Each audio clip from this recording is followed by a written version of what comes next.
I see foreigners sometimes that don't like or get kind of burned out with Japan, and a lot of the time it's they can't deal with that properly. Either they're getting run over or they're too much of a Karen to deal with situations that arise that don't come to, let me talk to your manager. Welcome back to the KoreKara Podcast. In this episode, we talk to Jeff, a university professor currently working at Tokyo International University. We talk about his journey to becoming a successful professor in Japan, as well as advice for navigating through tough cultural hurdles foreigners face in the working environment. Real quick, just wanted to give a big thank you to our patrons, Jack, Salt Shaker, Azinga, and Miku.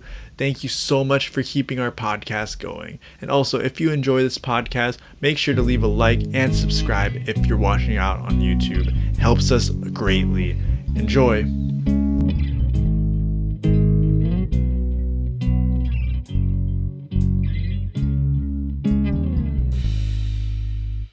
Hey, what's up, guys? Welcome back to the KoreKara Podcast, where we talk about different aspects of Japan with people who know what they're talking about.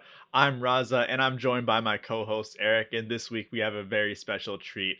We got someone who actually taught at the school that both Eric and I studied abroad at, Jeff, the teacher. The professor.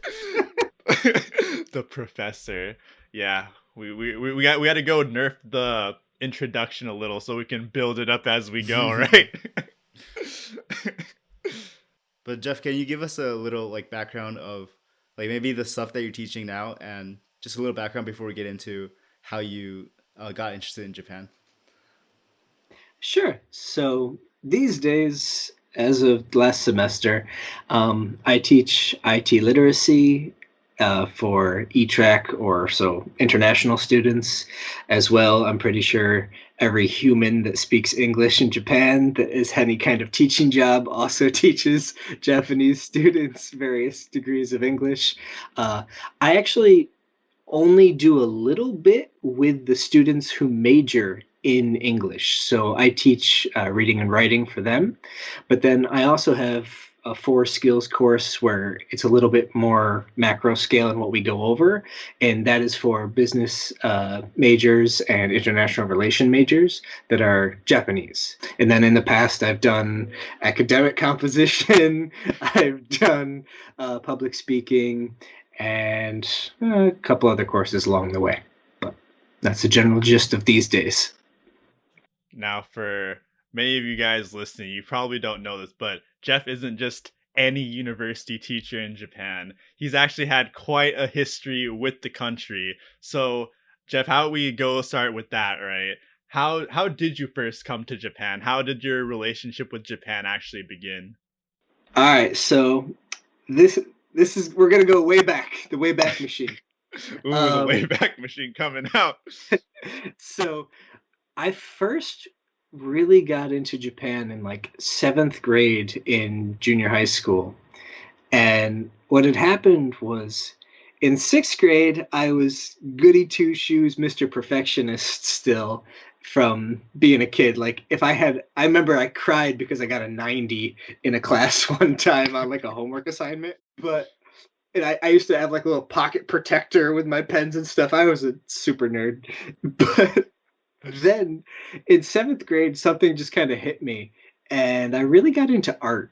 And in particular, I really liked the Japanese art style, kind of what you would think of as manga, and that just style, it really attracted me. And I had never been into American comic books so much.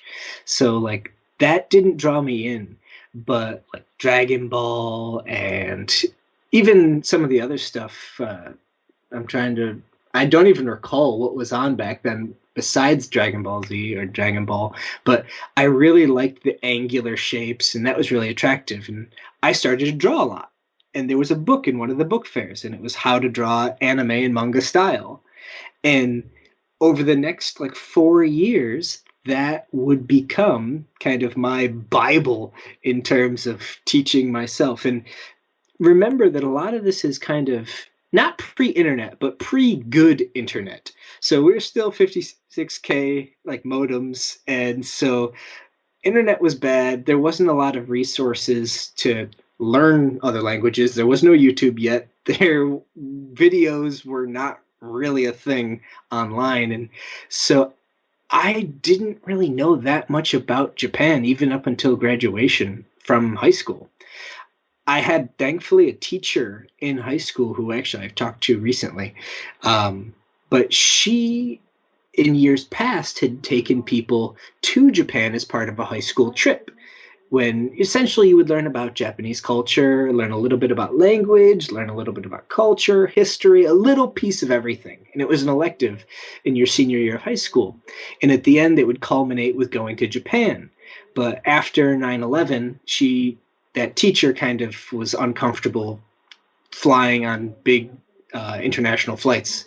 And so we didn't have a chance to do that when we went to the class. But when I went to university, actually, I got into a Japanese language class, and I was essentially no Japanese. I knew what kanji were, but I had no idea. Like, I couldn't read any of them. I could barely read hiragana from the high school class, and that was it. Nobody in my town spoke Japanese. I'd never heard it before besides in animation, etc.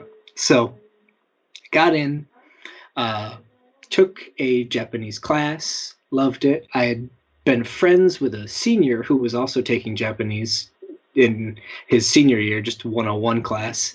And in the second semester of our freshman year, there was a course where you would study about a country's city.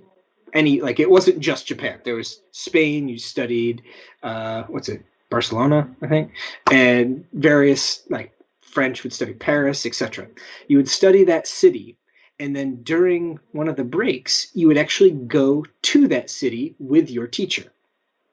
And so that was kind of my chance, and it was one of those things where it was like, I've always wanted to do this. This would be super cool, but this is a lot of money for an 18-year-old kid to kind of come up with.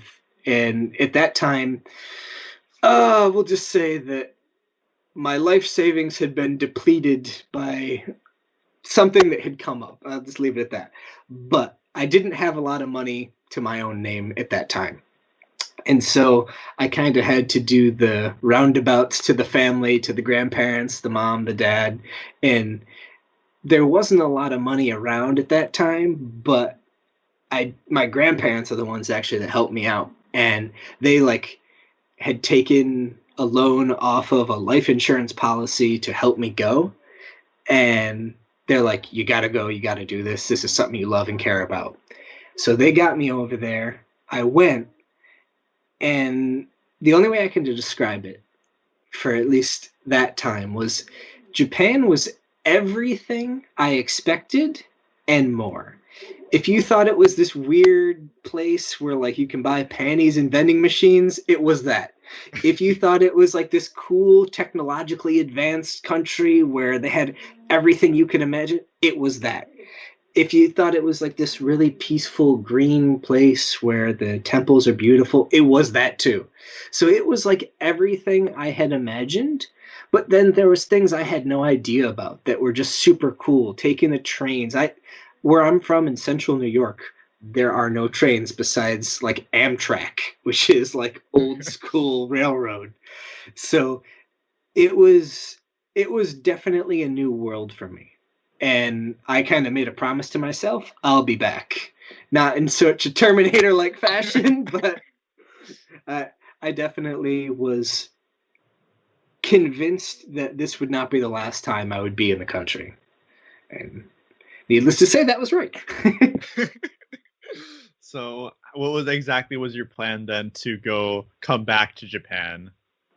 So I got kind of back into the groove. I came back to America, and I had my souvenirs. I had bought some manga, and I thought, oh, this is so cool. And I had these headphones that I bought while I was in Japan. Not these ones, but a pair of headphones that I had while I was there, and all my pictures and souvenirs. And it was always kind of that thing in the back of my mind, but it was at the same time I was undecided as a major for a large majority of my university life. And so it's like, I'll keep taking Japanese class because I just like the teacher. She was this cute little grandma that's like 70 years old and barely speaks English. And she was always like, "Oh, Jeff-san, oh, come to my office. I need you to write email for me." And it's not supposed to be wildly racist, but that's pretty much what she sounded like. And she was the cutest. She's like, "I give you rice ball if you write me essay." I'm like, "Okay, deal." And she was the cutest lady. And so we became very good friends. She was almost like a parent almost for me at university. When I was later on doing like capstone courses and doing presentations, my Japanese teacher that was no longer my teacher would be the one coming to my conferences and stuff just to kind of cheer me on. And so she was such a sweet lady. But then as it kind of came around to it, I had spoken with my father in my junior year, and he was like, "Jeff, you need to finish your schooling in 4 years." And the way at least my university worked at the time was essentially you would either have to take a summer course or load up a little bit extra in one of the semesters, or it would take you 4.5 years. Like the course load was more than what you would get done in just 4 years of classes. And so he was like, "Hey, get to it." And so my junior year and senior first semester, I really kind of piled stuff on, and I took some summer and winter classes. And basically, I ended up with enough credits to graduate in 3.5 years. But I still had, obviously, some, what are they called? Elective credits I needed to fulfill. And so I looked into options, and there was a couple different schools that I could go to in Japan. And I was like, you know what? Once you get a job and you kind of get locked down in life, it becomes way harder to do any of this stuff. And I thought, like, I've been there for a couple weeks. I would like to now try staying a little bit longer, see how I do. I don't have so many issues as far as like being homesick and that kind of stuff, but new country, new culture, new language, kind of, I'm not the type of person to jump headfirst into something he's not prepared for, but I felt like, okay, I can handle a couple months.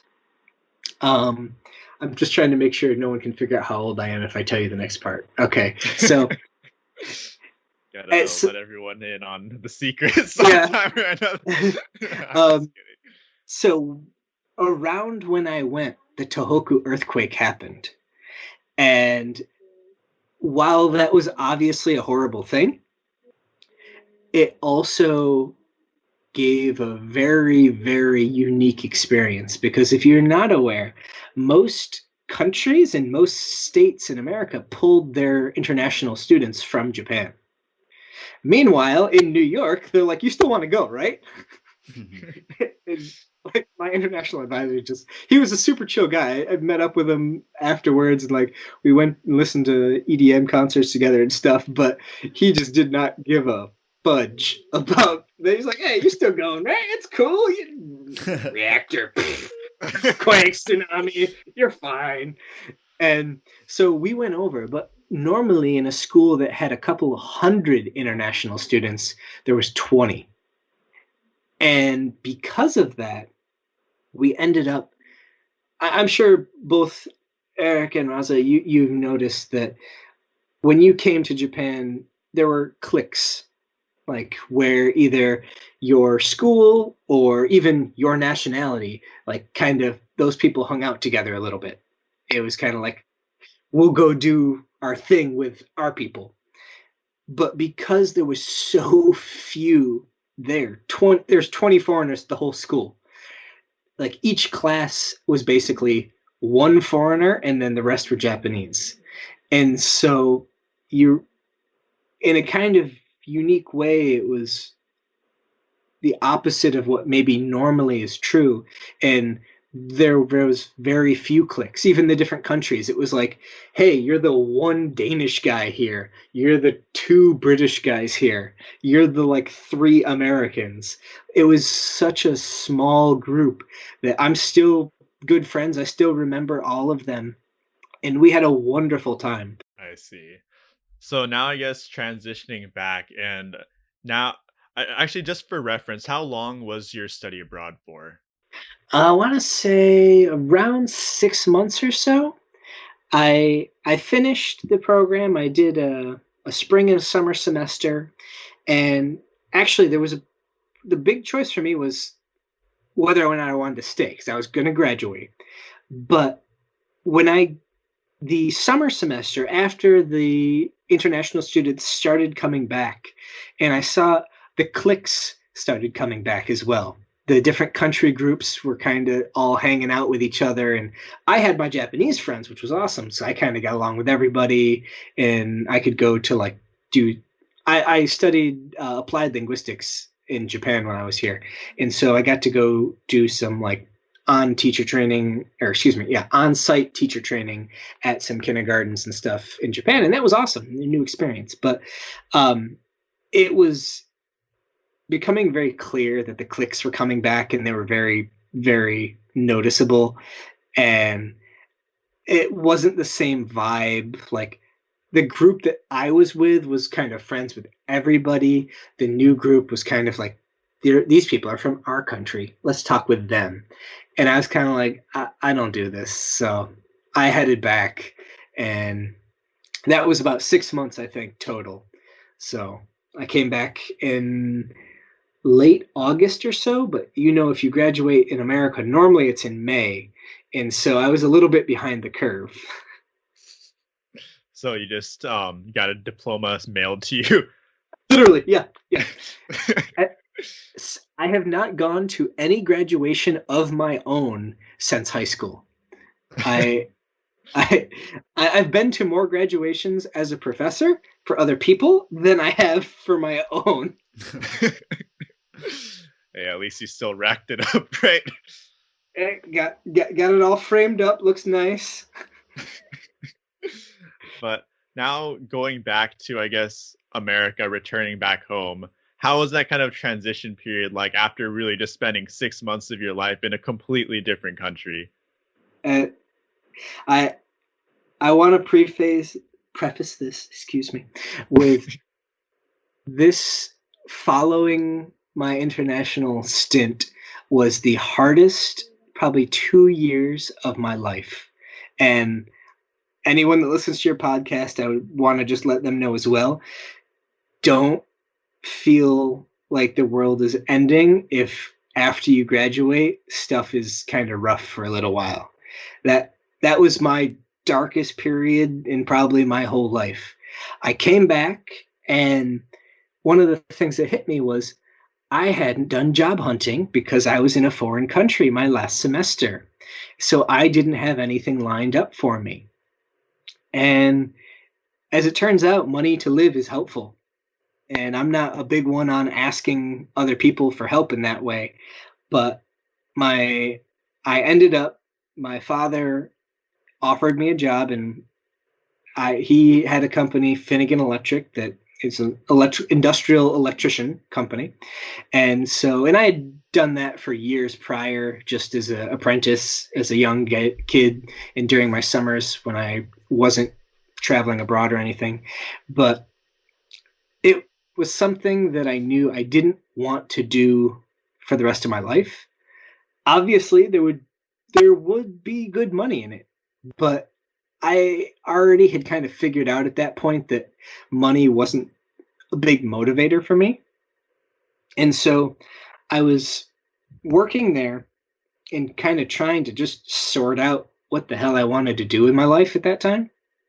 Because I graduated and my degree was in linguistics, and then obviously the Japan was applied linguistics, which for those that don't know just means using linguistics to do something, essentially. But honestly, I didn't know what the hell that really meant. What do you do with that kind of job? It doesn't have like a easy railroad track kind of like follow this into X job.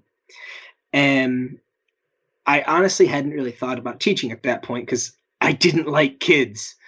And so I really wasn't a big fan of teaching kids. And I think when you graduate undergrad, sometimes you have this kind of I'm so goddamn smart right now. Like you're feeling kind of the top of the world, but that that feeling inside me got broken down very quick when I was looking for jobs and I couldn't find a thing.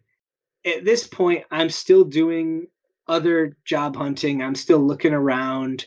I'm still working, doing the electrical work every day.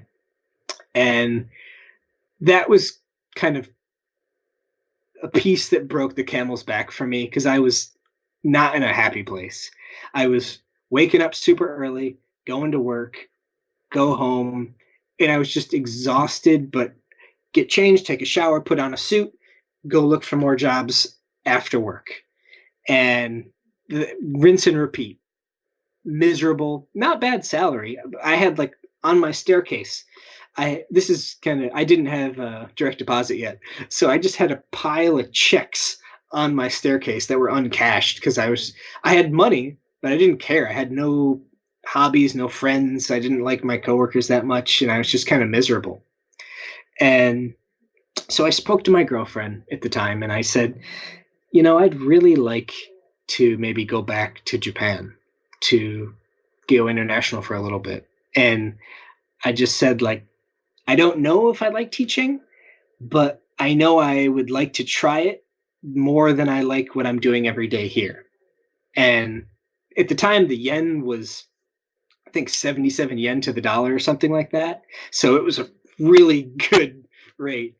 And so I started looking for jobs over here. Now you're on this plane flying over to Japan. So I guess landing in, now you're in a completely different country. This time, not as a student, now you're working here. So how is the whole experience now in an Eikaiwa like compared to, I guess, the student experience? So I think I was very happy with my decision, and I think a lot of it was by doing Japan as a whole the way I did it. I had slowly become acclimated to not everything about Japanese life, but I at least saw it in various pieces throughout being friends with some of my Japanese professors when I was here in the past and being a student here. You kind of got a vibe for what was acceptable, what wasn't, what was the norm. And then also having spent some time working in America as well, like what the norm was there, etc. I knew what was expected of me, but I also knew where and when I would draw the line for like my personal boundaries. And I was very clear with my Eikaiwa staff and my trainers were excellent. And I'm actually still friends with some of them. I think they're still working at that company, but my trainers were a huge benefit to me because they knew how to give truly constructive criticism without making you feel bad for what you had done. And I really think that's a skill, not to be undervalued, that to be able to tell someone how to do something better without insulting them, without making them feel bad, that's a hard skill to have or to master, really. And they did it excellently. And they showed me how to do it, what they wanted. And for those that don't know, Eikaiwas are very much kind of regimented. They want you to do X, Y, Z, say this here, say this then. Like they even like the script of what the whole class, if you want, you can just turn your brain off and read the script for the whole class and you're golden. But so I got in there and I had a little bit of beef with my head teacher. She was Japanese and she was very much only by the book, nothing more. Don't say anything else. And I leaned on the side of I am here for the student, whether the student is 80 years old or 15. And so what they want is what I will do. And so occasionally there would be things that I wasn't as cool with. Like sometimes you have to do flyering. And actually my manager at that time, she was probably 30 or something, young girl, very sweet. Like the head teacher was older, a little bit stricter. She was kind of young and she was confident and she was strong, but I think our branch was one of the smaller branches, and there was only 5 people in our whole school. And so like when we would go flyering, we kind of made it into like just a game of, we'd go to the local university or somewhere and hand out flyers. And for the university, it was kind of fun because here I am, young gaijin guy, getting all the smiles in the world from cute students, and they're probably about the same age as me. They're university students and grad students, and they're like, oh ho ho ho. So that was a little boost to the confidence when I'm handing out those flyers. And then so that, no problem, that was fun, and my manager and I would kind of giggle about it because they're like, I think, yeah, she liked you or something. But I wasn't as comfortable doing it, like handing out flyers to like younger students and stuff, or just clearly handing out stuff that people didn't want, or kind of like, if you've both been in Japan, sometimes people hand out the stuff and they kind of get in your face a little bit. Yeah. And I just, at one point, the head teacher was like, you should go and follow them. And I was like, no, I will not do that. If they want to come to me, I'll hand it to them. But I'm not chasing anybody down. I'm already a scary gaijin. I'm not getting in anybody's face. And I just, there are times when it's okay to stand your ground and times when you need to be flexible. And I think that was one of those times when they could understand that. I was like, those people, most of the time, those that don't know that are listening to the podcast, Japanese people are afraid of foreigners sometimes. And aggressive foreign marketing is not going to improve their imagery.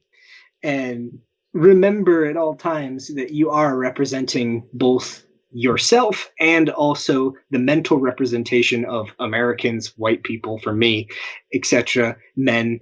And so there are some kind of lines that I draw of, I don't want to give off that reputation.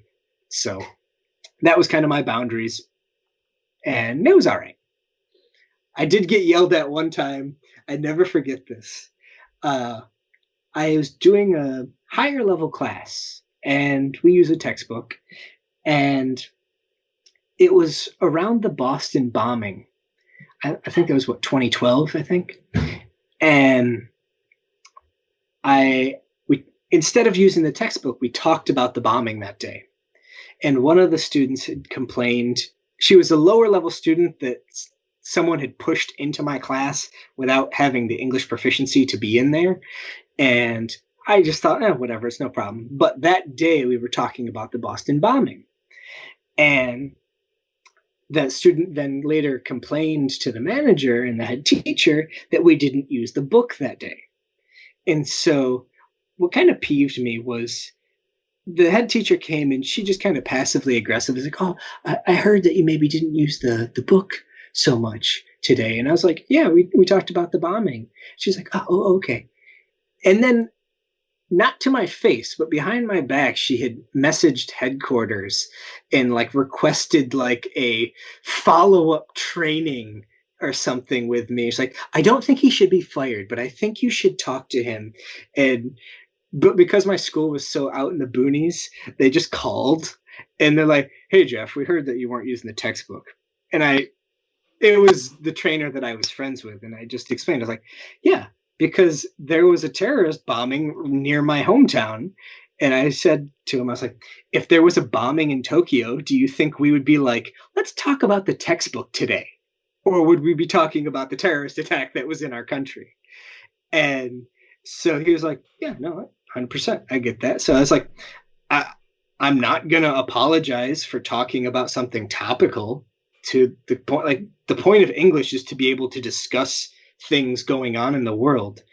Anyone can say the pen is black, and yes, that's the textbook English, but when there are meaningful things happening in the world, this is what English is actually for. So kind of suck it. Like, I don't feel bad for not doing that.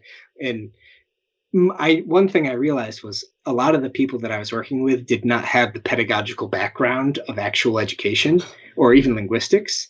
So when push came to shove even though I wasn't an education background, I had my linguistics background to be like, I know what I'm talking about. Shut up. And now rewinding a little bit. So you already showed a little bit of your teaching prowess already, but but how did you actually get to that point? Because to everyone listening, you came in as you were doing a part-time electrician struggling to find work, and then you came to Japan first time teaching, not sure if that was what you wanted to do. So how did you build this up into, I guess, where you're going in, you're being like, oh, I want to talk about something topical today, and I want to do this because I want to fight for my students type of idea? Uh, it was during, actually, working at the Eikaiwa is what kind of made me realize I do like teaching. And it solidified kind of my version of education, kind of what I thought education should be, in kind of practicing that. And I won't say I was a good teacher then. I really wasn't. I was kind of following the script to some degree. And not that those were bad, but just it was a little bit by the book. And one of the things was I saw there was good stuff to be taught and good conversations to be had. And I had some characters as private lessons. Like I became like the popular teacher at I was the only foreign teacher, so that probably had something to do with it too. But I had all these private, like my manager loved me because my private lessons were super popular. Everyone just wanted to have like one-on-one conversations and discuss stuff. And I loved kind of getting into nitty-gritty topics. And I had like this 80-year-old guy he was a student, and the very first day of class comes in and he says, "You bombed my country and I used to go to school to kill you." Because he was old enough that he grew up during World War II. And he was in, I want to say, a high school or so when the war ended. But he had said, like, all of high school is basically military training to basically kill Westerners. And so he was being devil's advocate and just kind of seeing what I would do. And we became best of friends, essentially. I would always let him stay longer in class, and he was absolutely wonderful. And we had these amazing conversations. And I still to this day, he was a teacher. Actually, he was Yakuza, and then he was a teacher. Oh, wow. And so in his kind of memoirs of being a teacher, I guess you call it, he would explain kind of his process of learning to be a teacher. And he essentially became a teacher because he needed a job, and Yakuza didn't pay well enough, kind of thing. And the experiences he had and the things that he learned, I really integrated. And he was actually very meaningful to me. He's the one who taught me that just because someone's not good at the subject you teach doesn't mean they're not good at anything else, and that you should not judge students based on how they are in your class, but how they are as an individual. And stuff like that really hit home to me because it resonated with me. I felt that, because there are things like, there are some classes I sucked at, but I was a good student. I was a good person. And I saw many times with my friends, even back home, that oftentimes they would get looked down on by teachers, by their advisors, etc., because they weren't necessarily good at what the advisor or teacher was good at. They're like, if I can do it and you can't, what? Are you just dumb? And so stuff like that really kind of hit home with me. And I never forget when I told him I was going back home, like I have a little notebook. He wrote me this long ass message. He gave me like a version of his memoir. And then he took me out on the town in like the most old school, like Yakuza-esque thing. Like he rented out a hotel, like restaurant. And so we're like the only two people in the back. And like we have these young ladies like serving us sake and stuff, and like I was just like, and then he's like, okay, we're going to the next place and the next place. And for those that don't know, in Japan, sometimes like you'll have a nomikai, and this was like a wonderful dinner and nomikai. And then there was the second and the third and the fourth, and he was ready to just go. And then he took me to a snack, which for those that don't know is kind of like a karaoke bar, but with some ladies wearing kimonos and whatnot that'll pour drinks for you, and the very traditional old school Japanese like man kind of thing. And man, I still to this day I have like some memories from that and some memoirs of that night, and I will never forget that as long as I live. And I hope he's still alive. I know he had some complications, but he's one of my favorite dudes. So he really kind of gave me direction. And after that, I was like, okay, I want to teach, but I want to go through the process, because honestly, nowadays, a 4-year degree is the equivalent of congratulations, you farted. And not to like downplay it at all. It is a hard work, but it doesn't kind of pull you apart from anybody else right now in the world. And so I was like, all right, I need to go back to school. Now, I guess going through this intense regimen of getting your degree, where did you actually end up finding work? So I got work in New York State. I started out, I had done my practicums in essentially the ESL was in a 21 plus or 18 plus, but weren't going to graduate with a diploma, but still needed English. It was kind of a special school. Just the city I was in had a huge refugee population, and so we would support them. Then after that, I worked at I don't think I've ever seen a school like this. It was a K-8 school, and there I did special ed, and I was exhausted. The ESL was something I was familiar with. I knew how to deal with that. I knew the stresses of that. Special ed was incredibly stressful. I did not get along with my mentor teacher. She did not support me at all. She never came to any meetings. Like normally you go with your mentor teacher to your like meetings when you have like a after school thing sometimes. She never came to any of them. We were not close. It was stressful at work. I was friends with the other teachers there. We were water and oil. So when I finished, I stayed in the district, but I went to a different school and I got a job at a high school. And so I was doing ESL in the high school. And unfortunately, the city that I was working in is not the greatest city in the world in terms of violence, in terms of kind of the way things work out. It was a rough school. The kids were nice the kids mean well. They're a product of their own environment.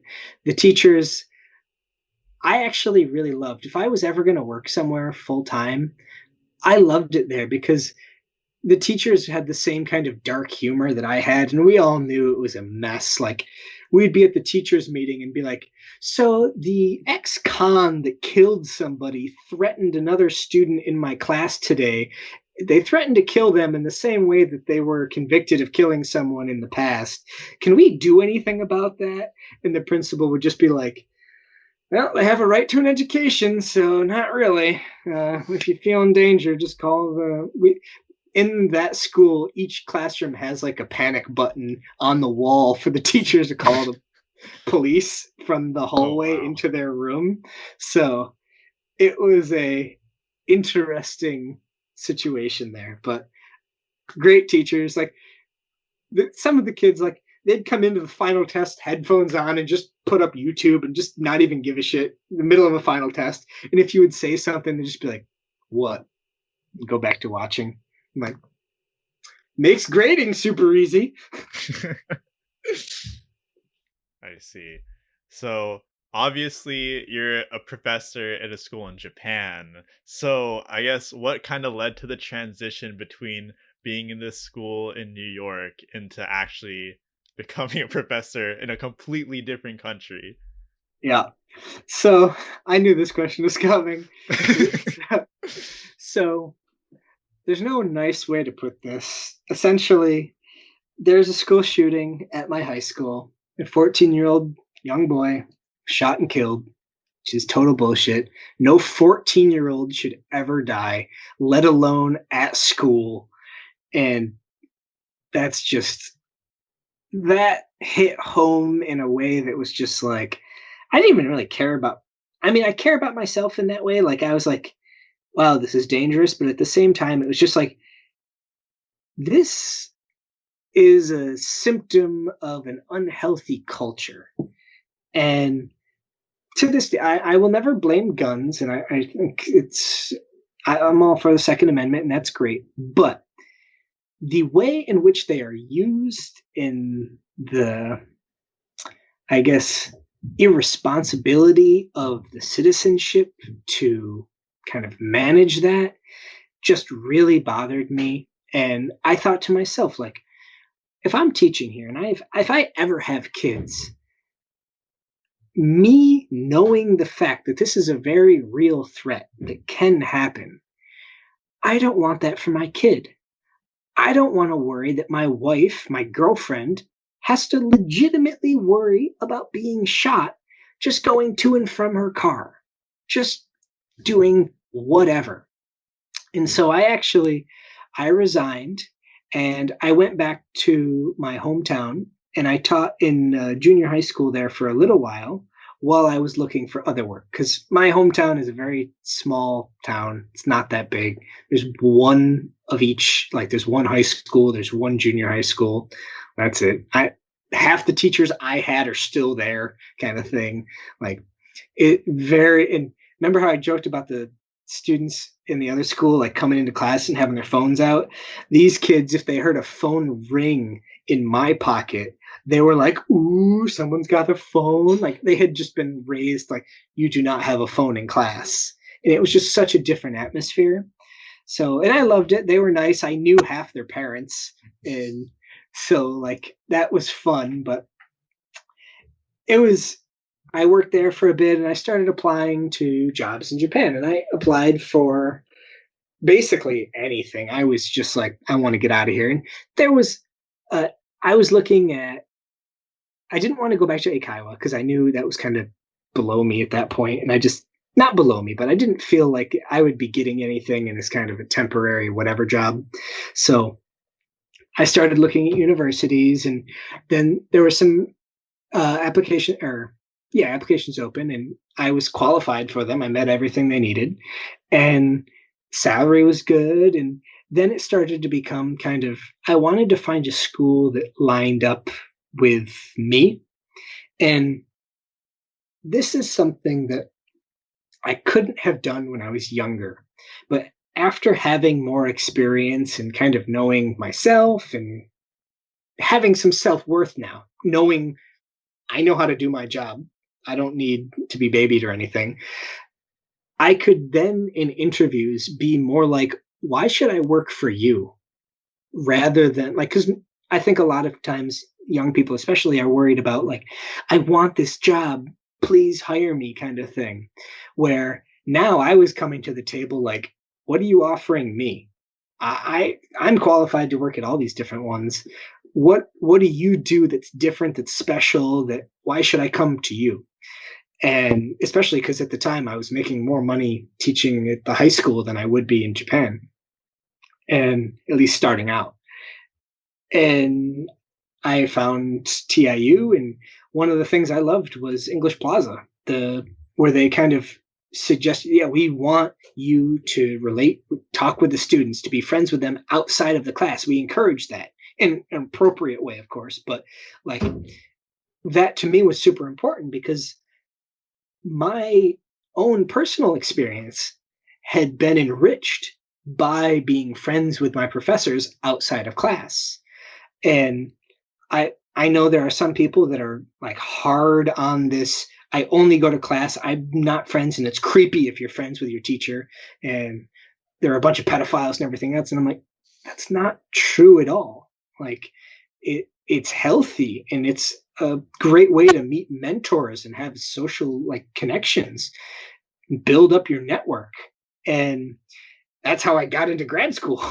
And so I was really a proponent of that type of school. And when they said that was one of their things, that was actually the deciding factor that made me choose TIU. Was I was like, we're on the same page here. And ever since I've been here, it's changed how English Plaza has worked exactly, and some of the rules are dumb, but I mean, I've been able to make great relationships with students. I mean, Raza, I met you when you were here in Japan. I've met a bunch of our kind of co-friends together. I've helped students like create Smash tournaments over here in Japan. I tried to encourage in different ways. I've run different events. And I think you don't get that without having a good relationship with each other, and not as student and teacher, but just person in person. And of course, there's a time for our roles to be remembered when I am the teacher, you are the student. But there are times to remember when I'm a human being, you're a human being. It's perfectly fine to just be friends. And so I really loved that about TIU. So got signed up. My girlfriend at the time was not happy about that. It would later lead to us falling apart, but so be it. But essentially, that started my journey here at TIU. Would you say that the education system, from a teaching standpoint, is different for Japanese society versus American society? Like, for example, some of the things I heard was how in Western culture, in a classroom setting, mostly it's the teacher asking questions and having the students answer and like guessing of what the possible answer can be. And in a Japanese setting, a lot of times it's more like it's like a one-sided conversation where there are no questions. The teacher's voice is the voice of correctness, and there are no other answers. That's very accurate. That more often than not. So what you'll see is in Japan, there's a lot of what's called rote memorization, where essentially memorize the book, answer the questions on the book. Okay, move on to the next thing. The downside is there's very little long-term memory there, and you generally forget it immediately afterwards. But that's the system in Japan. The same with the US, and not always, but it tends to focus a little bit more on creative thinking, on problem solving, on critical thinking. And there's a balance to be struck. Like, I think, at least in 2020, there's a strong argument to be had that knowing information isn't valuable anymore. Jobs don't care what you know. You can look it up on Google. That's not worth anything to them. What they want to know is, what do you do with that information? How can you use it in a meaningful way? How can you interpret it? How can you make money off of that information? And so the Japanese model that has been so good for so long, with the advent of technology, is really, I think, struggling and to find like meaning. Is like, why do I need to memorize this stuff? Who cares? It literally isn't important anymore. Excuse me, because I can just Google it. And we're seeing that, right, on the international playing field, that Japanese companies are struggling to be relevant.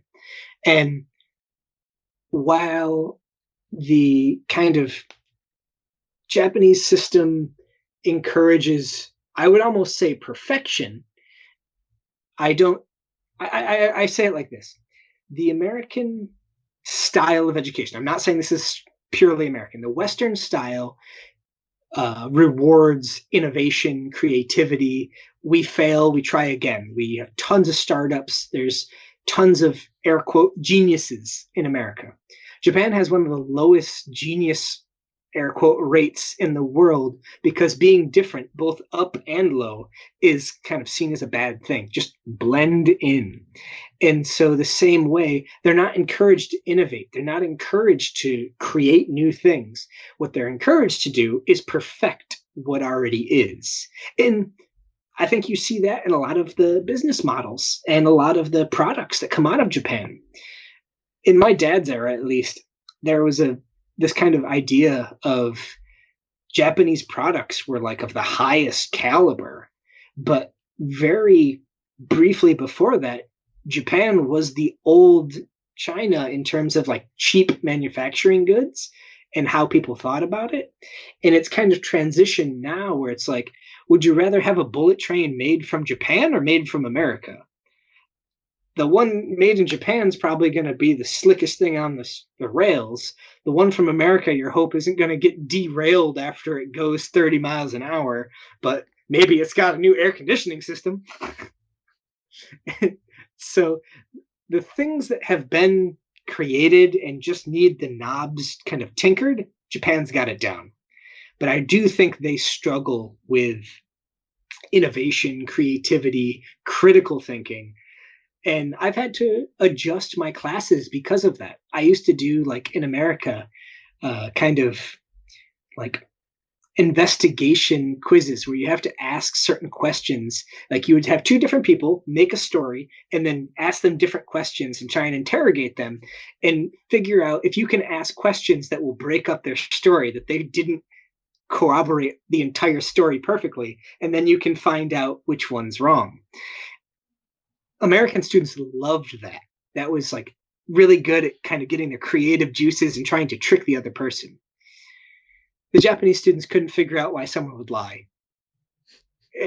Like the entire activity was just so, but why would they lie? That's wrong. And like the concept just didn't even begin to approach them. And it was just, all right, can't use this activity anymore. So I guess what was your approach to bridge that gap to, I guess, give Japanese students more creative thinking opportunities? So that's kind of been my go-to at my time here in Japan, is creating activities like that.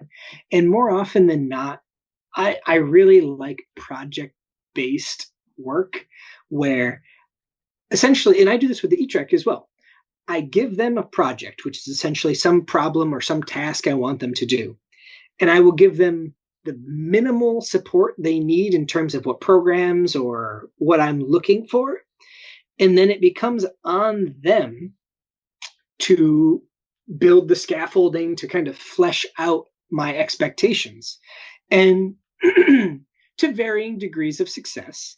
One of my favorites actually with the Japanese students is to talk about creative thinking and problem solving. We'll play Pokemon online, competitive Pokemon. And I will give them Charizard, Blastoise, and Venusaur. And I'll set their IVs so that they're fairly close. And I'll only give them a couple moves. I'll give them like Protect, and then each of them like their namesake, Fire Blast, Hydro Pump, whatever, Mega Drain, Giga Drain. And then I'll give them one for the other switch. So like give Charizard Hidden Power Electric or something, or give Blastoise Ice Beam, whatever. Give Venusaur Hidden Power Rock, that kind of thing. And have them play each other, but do it a couple times, because there's no right answer, right? It becomes a matter of reading your opponent, understanding the way they're thinking, and kind of processing what did they do before, and do they know that I know what they know, kind of thing. And it becomes kind of that chess game of, you know what I'm thinking, but I also know what you're thinking. And so how many steps ahead or behind, and where do we make those plays? And they generally love it. And now I don't know if they like it just because they're playing Pokemon or like because they're outthinking them. But the first time I just say, you know what, click buttons, have fun, whatever, but pay attention to what they're doing. Because more often than not, there's a pattern to it. There's a way of thinking. And what I want them to do is I want them to see different people react to different things. I encourage I encourage students but really, I mean, I encourage everyone to think critically, to think about what they're doing, that your actions have a response, and that affects other people around you, whether it's an assignment, whether it's a fighting game, whatever it may be. And so I think it's easy to see exactly that connection in a fighting game because there's a one-to-one correlation. You did something, I knew you were going to do it, so I killed you for it. And it's not a team game, so there's no one to blame. It's 100% your fault. You did something, take the responsibility for it. If you then know what they're going to do, you can fake them out. What is in fighting games called mind games. That you know that I know, and so what are we going to do here?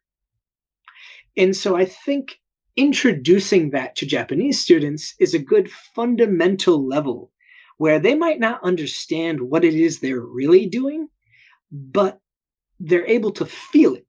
They know, okay, I've seen Raza do the same thing 3 times. What are the chances he's going to do it a 4th time? Really high. Okay, let's make the punish. And so that type of thinking, I think, gets them in the right mindset for that. Now, international students generally come into the classroom with a bit more of that kind of critically thought out pedagogy built in to their K through 12 education, but it can still be expanded upon, and there's always gaps or little things, or maybe they're not drawing the connections between them, and so we put that together for them too. So I love doing examples in real time, and not just real time, but that have real results. I hate assignments just for the sake of here's an assignment. So like when I give the students a portfolio page to make for their tech lit class, the part of I'm giving you a website so that if you want to do something with it, you can. I show them my own website and I'm like, this is a thing I made on the weekends and it gets 80,000 views a year. Like, you guys can do that too. And all you got to do is kind of throw the names out there and update it regularly. Or people that want to be, I've had some students who want to be YouTubers. And so I've tried to kind of help their editing and the things that I can help with. And they get 5,000 views a video. And so it's, hey, that's not bad. You're in a good spot. So that kind of stuff is maybe more helpful to them, where it's tailored to them, but each of the classes kind of has their own thing. And is it difficult to work with the Japanese staff and faculty? It depends. I think a lot of it, like if people don't know, Japan can be very passive aggressive, and as kind of like a personal motto, I generally tend to call that out right in their face more often than not, because what will happen sometimes is Japan loves to play the passive aggressive card, and there's like a very fine balance where you can get just a little bit aggressive and they'll get scared and they'll start to kind of do what you want. But if you go too hard, then you're kind of fulfilling the big dumb oaf ogre kind of gaijin that gets angry over nothing. And then you've kind of lost the battle. So you kind of have to navigate, and that's kind of the perfect word for it, navigate the social relationships of Japan, where it's kind of like, they'll be like, well, it's your responsibility. And you might counter with, it's my responsibility, but isn't it your job to do that? And you're being paid for your job, right? So it would make sense that you might actually do your job since you're being paid for it. It's kind of a little bit aggressive, fuck you, but at the same time, it's just a reminder, don't pull that stuff. And so that you have to do sometimes, and navigating that well is very important to a healthy Japanese lifestyle, I think, because there will be people that take advantage. If you are too head down, there'll be people that just walk over you. The passive aggressive stuff will just kind of drive you nuts on the inside. And so there's a time and a place for all of it. You're never going to go to your boss or direct superior, and you're never going to like blow them a new one, because it's just, you don't have the right. And more often than not, I often feel like the thing in Japan is know your place. And that goes both ways. Sometimes you got to know your place when it's time to shut up. And other times it's know your place when someone below you is maybe trying to talk down to you and you need to remind them of who they are and where they are in the social hierarchy. It's like, don't forget where you are. And there's a little bit of both of that, but you need to be able to play that. And that's kind of part of Japan. If you can't do that, or you're not good at that, or you don't have the tact to do it gently, you're probably not going to like it here. I see foreigners sometimes that don't like or get kind of burned out with Japan. And a lot of the time it's they can't deal with that properly. Either they're getting run over or they're too much of a Karen to deal with situations that arise that don't come to, let me talk to your manager. Was that kind of like a culture shock when you came and started working in Japan as a professor and all of a sudden you're slotted into this hierarchy? I don't think so, because I had gotten some of it as an Eikaiwa teacher, and the even the town I was working in, like the high schools, when I was in Totori, there's 8 high schools. All of them knew their ranking, who was the best, who was the worst. The Eikaiwas knew who was the best, who was the worst. The teachers knew who was the best, who was the worst. Like everybody knew their ranking.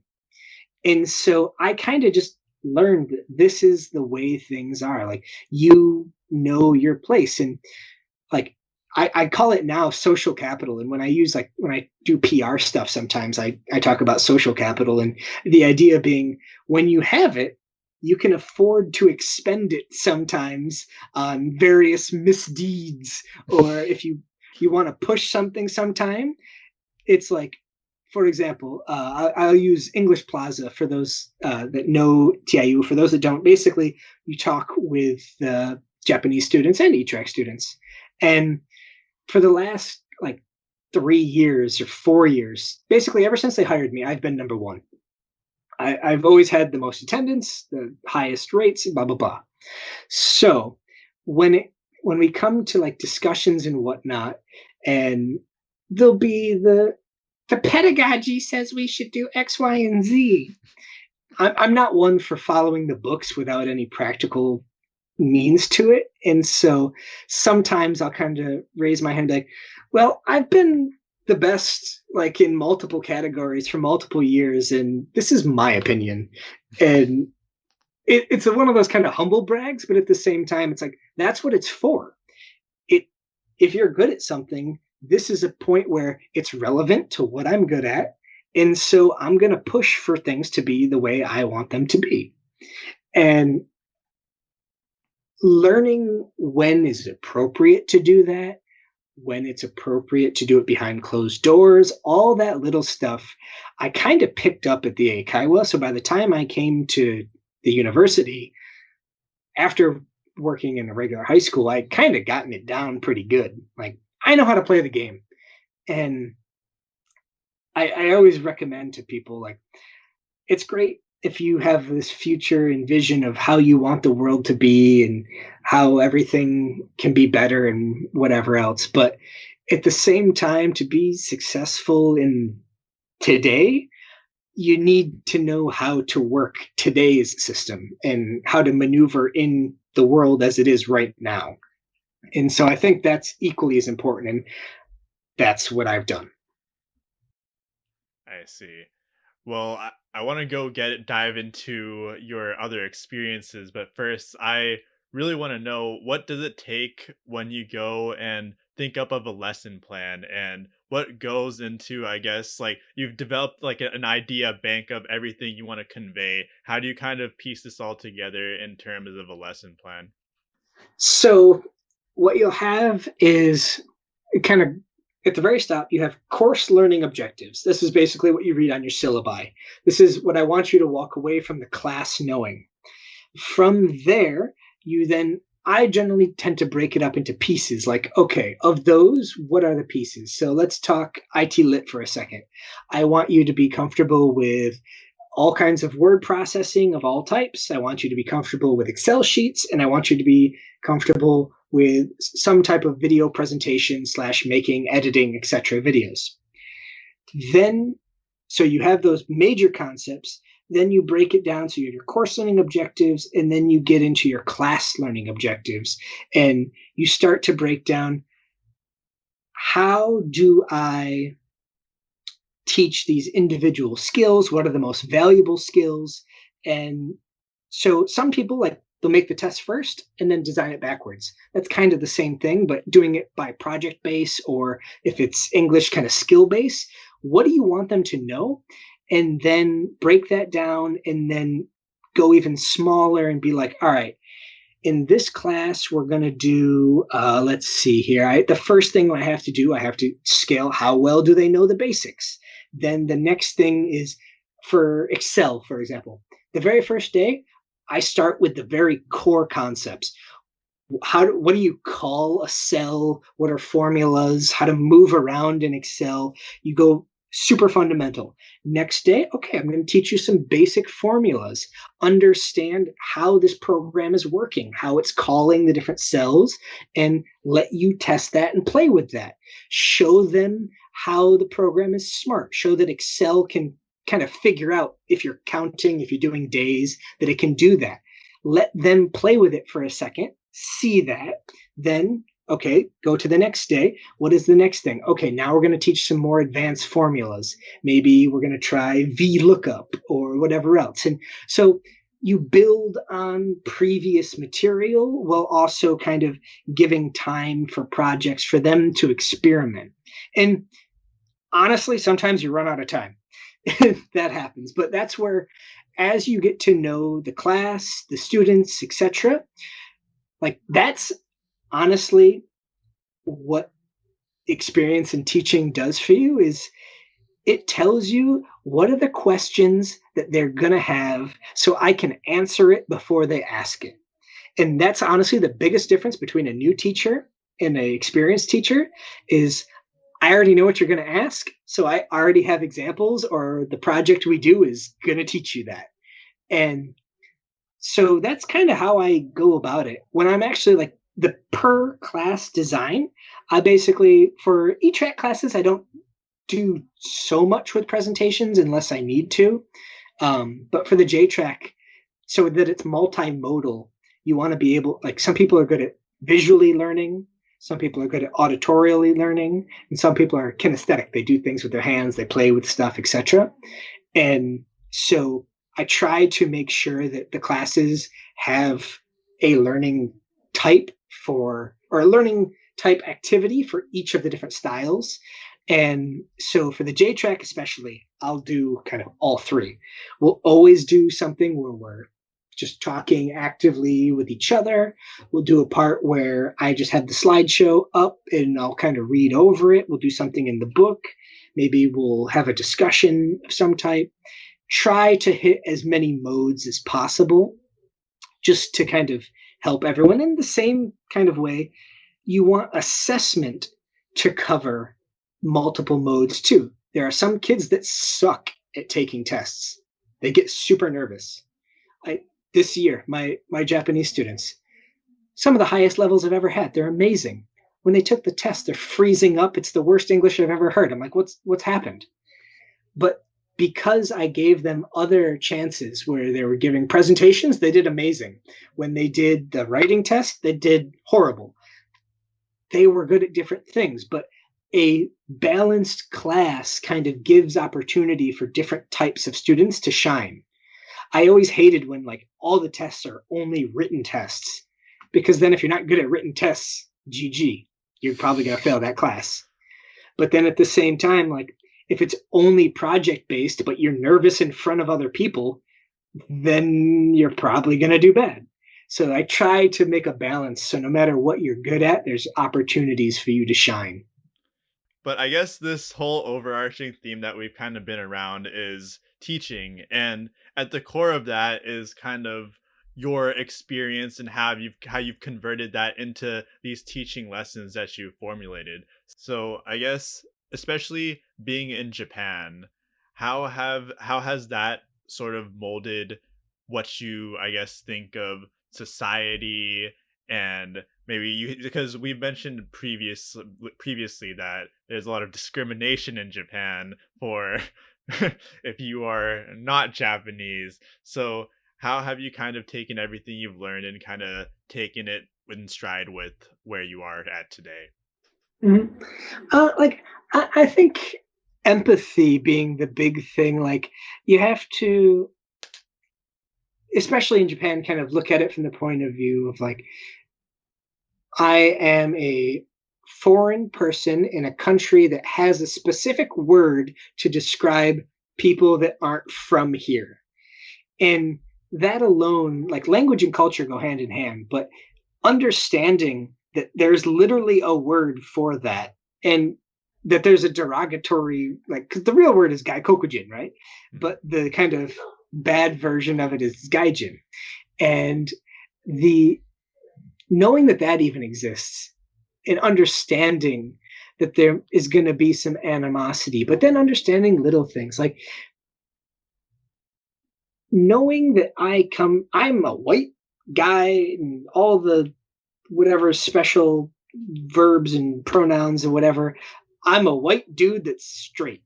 Like, in America, that's about as privileged as it comes, if you want to use that terminology. Like, I have had no issues, no second guessing. Nobody questions my resume because of my name or anything like that.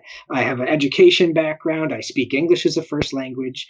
Like, if you check off pretty much every box on the like privilege scale, I got it.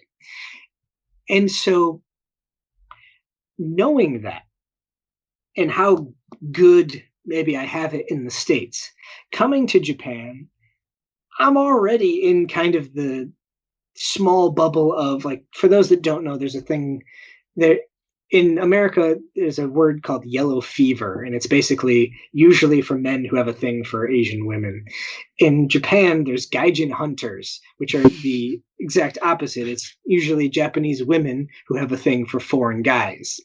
And like, I even get to be like the fantasy of Japanese women here. So like, it's really kind of, yeah, I'm a foreigner, but in the foreigner scale here, I kind of get to be luckily at the top of that. And so it's not even fair to say that like I experience the same racism as everyone else, and then I have a good job. Like, I think, like, I heard your other podcast before, and you had someone who works at a recruiting company, or like the Eikaiwa, the kind of those ALT jobs. And I think they get kind of looked down upon by the greater society, just because it's kind of like, they know you're just here to hang out for a couple of years and whatever. But getting to be like actual kyoju, as opposed to just like, they don't even call teachers by their like titles here. They'll just be like, oh, Jeff-san. And like, Japanese will think they're being polite by not using your family name. And it's like, oh, just because you gave me san, you think you're cool? Like, in America, you would refer to me as Mr. Finnegan at best. And it's like, so you do notice immediately, like, foreigners lose a lot of traditional respect from Japanese, just in terms of how kind of society is set up. Like, you rarely get X-san in your name here in Japan as just a nobody. I get it when I go to like meetings, or if I would go to like kind of the backroom printing company kind of thing, and they knew my position, they're like, okay, yeah, Jeff-san. But even that, like, to me was a little bit like, yeah, you're not calling me by my family name, so I can see the difference. I can feel it. And to me, the biggest thing, though, and will forever be kind of the point of demarcation, is that as far as the races, like, if people don't know, there's no anti-racism speech laws in Japan, so people can say, like, get the F out of my country, you GD white boy kind of thing, and there's nothing you can do about it. That's not against the law. They don't have to hire you. When you get hired, you have to attach a picture, and you can be ugly if you're some color that they don't like, they don't have to hire you just for that reason. They don't have to tell you. And even if they did, that's not against the law from what I understand, at least if they don't tell you exactly. And so there's a lot of that going on. They make you do your applications handwritten. So if you have sloppy handwriting, they can see, oh, you don't write kanji well, you're probably a gaijin. I'm not going to hire you. If you have katakana in your name instead of instead of kanji, probably not going to hire you. And so there's a lot of that kind of stuff. But knowing, again, this comes back to know your place. I know I am less than 1% in this country. Japan's entire foreign population is less than 1% of the population. I'm not over here trying to make demands. I didn't come to Japan to change Japan into America. I don't expect them to respect any of my cultural customs. I maybe make mistakes and I apologize when I do, but when in Rome, do as the Romans. Don't ask the Romans to change to you, especially when Japan is not a fast-moving country. And yeah, there are some things that are kind of fucked up, but I don't see it as my place as the foreigner to come to someone else's country and tell them how to do things. And it's like, I'm thankful you're letting me live here. I'm doing my best to learn your language. I'm trying not to be the stereotype pain in the ass. And you guys are doing me the great favor of not having me worry about my girlfriend getting shot.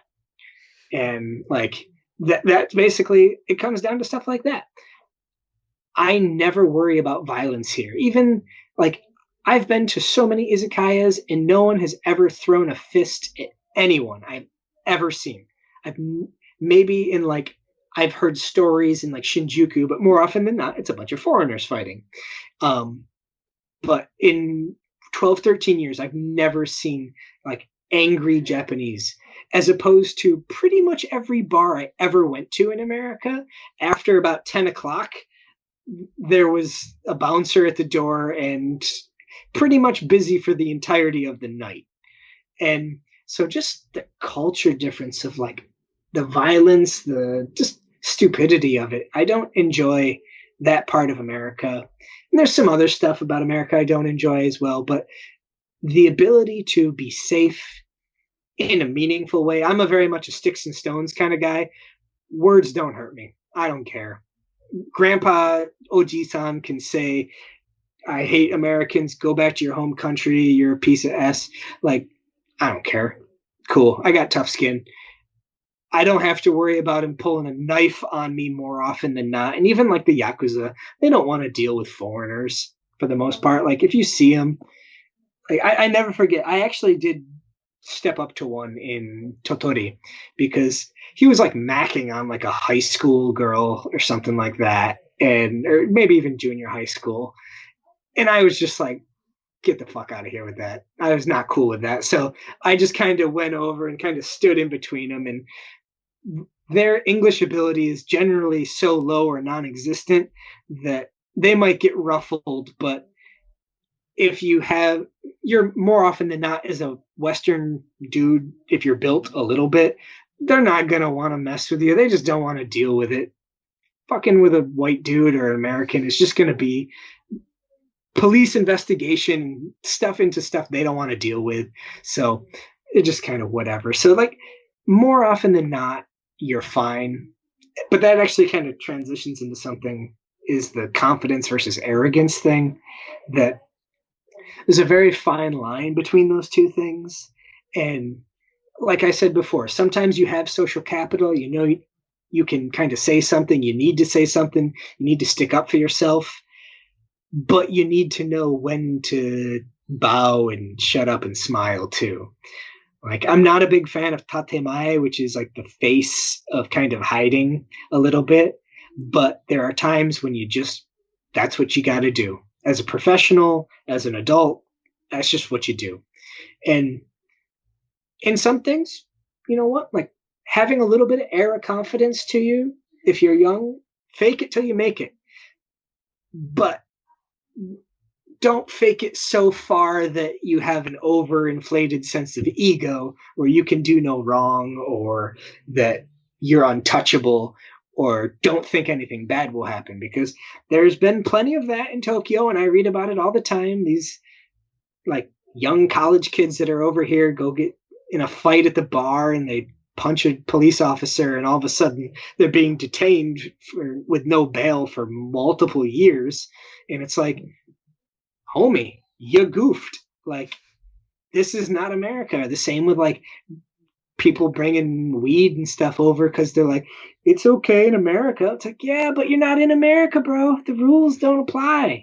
Like, know where you are. And I really don't have a lot of pity for that, because sometimes it comes into like, if you are able to control your behavior enough, then you probably shouldn't be leaving and going to countries where, I mean, you're not in the Middle East where you're going to get your fucking head chopped off or something for whatever else. But at the very least, it's still a serious issue. So I question when some people kind of have the arrogance to be like, well, in my country, it's legal.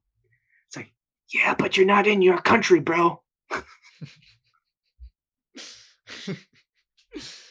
And so I guess for any people who are thinking about going in, maybe not taking the exact journey as you, but a similar journey, and if you were, I guess, like in the same position, like way back, what advice would you give yourself or anyone in a similar position about Japan specifically when first coming here? I would, number one, know yourself and be genuine when you ask yourself, can I do this? Not only in terms of workload, but also in terms of the social requirements that you'll be going through, because you will be alone sometimes. You will have to go out and meet people. You may very well not find people.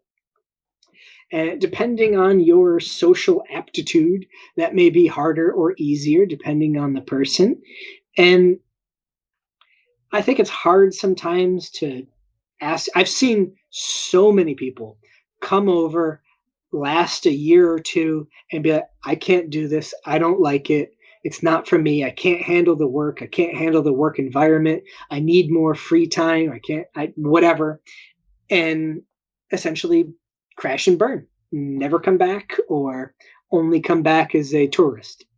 And I think you need to be honest with yourself when you think about all of this, especially as a young person. Not we'll call it the social media you that's confident and successful and everything else. Ask the real you. Can you deal with that? Can you deal with not talking to anyone for weeks on end with no physical contact with other people? I, at one point, had realized when I was in Tottori, I was still dating my girlfriend, but she was back in the States. And I went like 3 months without touching another human, just in terms of like a hug, hand holding, like goofing around, playing sports, whatever. Nothing.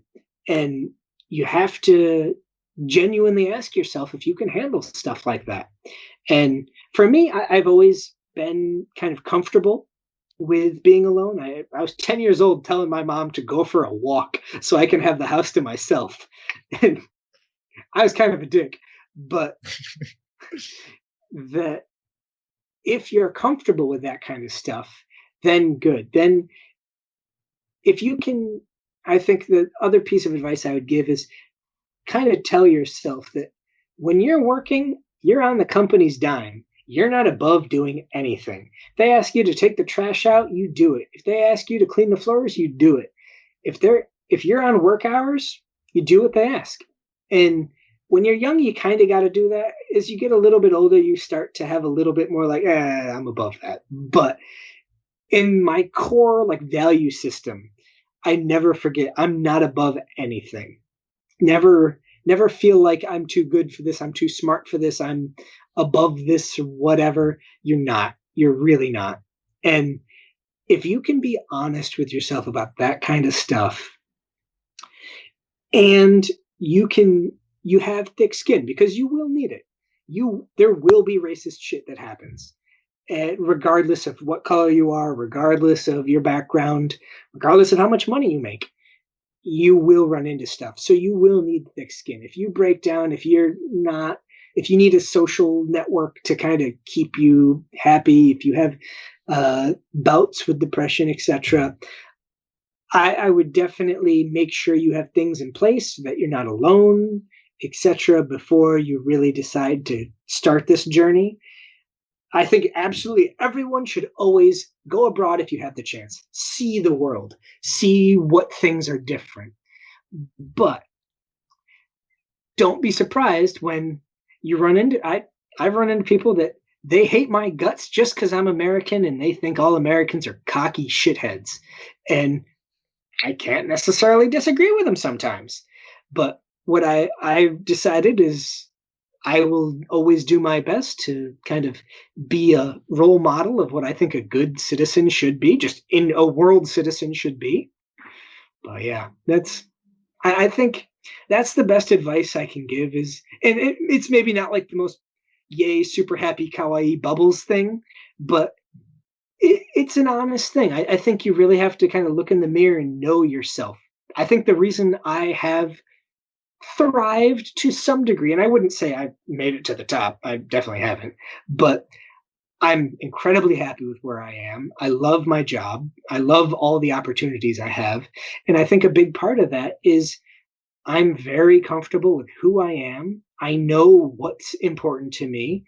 I decided like what role money plays in my life, where I need it, when I don't, where my boundaries are as a person, what lines I will cross, what lines I won't cross. And I think when you go abroad, that's very important. You need to know yourself more than you need to know at home. At home, you know the culture, you know the language. It's your country. You grew up in it. You don't have to think about it.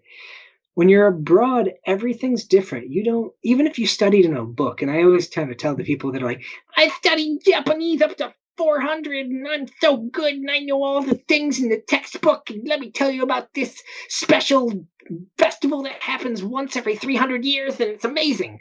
It's like, but you've never left your hometown. Okay, fantastic. I know all I need to know. And I hope I've kind of stressed this. Book smarts will get you so far, but you have to go do the real thing. And whether that was like JSP, like you guys, you got to go, be there, do the thing. You know what it's like. If anyone asks you what Japan is like, you've been here, you've done it. The person who has fantasized about it for 15 years and read every novel, if you've ever seen Good Will Hunting, there's a very good quote in that has very similar line to what I'm talking about, but it's true. And so I just have to be confident in who you are, know yourself, you'll be fine. On that note, I think it's a great time to go and end the podcast this time. Jeff, I really want to thank you for taking the time out for this conversation. It was great. Learned a lot, and I'm sure our listeners will be very happy to listen to this. And currently, you have a Kickstarter out on your latest game, Alternate Souls. So you want to tell everyone a little bit about that? Sure. Let me plug it just for a second here. So, me and my partner in crime, AG, he was the old CEO. We're working together. Our company is called My Will Studios, and kind of my will, my game. The things we like, we make them into games. And so what we're doing right now is a Kickstarter. It's a combination of a card game and a kind of acrylic stand-y game. So think of something like chess, where you move your pieces across the battlefield and you battle while using your cards to determine the moves and whatnot and set up traps on the field, etc. It's kind of a new type of game we decided to try out because we obviously love trading card games, but we wanted to also have a chance to bring some of our figures to life in 3D. And so we've started out with acrylic standees for now because, as it turns out, 3D modeling 100 plus characters is really tough at the start. But So our Kickstarter is open. I think as of today, we're at like 75% funded, or maybe even 80%. I'm not sure exactly. I think it's open for another 2 weeks or so. And there's all kinds of cool paraphernalia on there. We got shirts and sleeves and art books, and I don't know if other games have this, but we have metal cards. So as like special edition, you can get silver or gold plated versions of certain cards. And so those are kind of some swag to pimp out your deck a little bit. And so yeah, that's Alternate Souls. If you're interested, check out the Kickstarter. Just type in Alternate Souls. It'll pop right up. If you're by any chance friends with me on Facebook, you've probably seen it. But yeah, thanks for the shout out. And I guess, is there anything you want to go and tell the KoreKara listeners, a special message? Thank you guys very much for the chance to chat, and thank you very much for some insightful questions and having a chance to record all this with you guys. I appreciate that.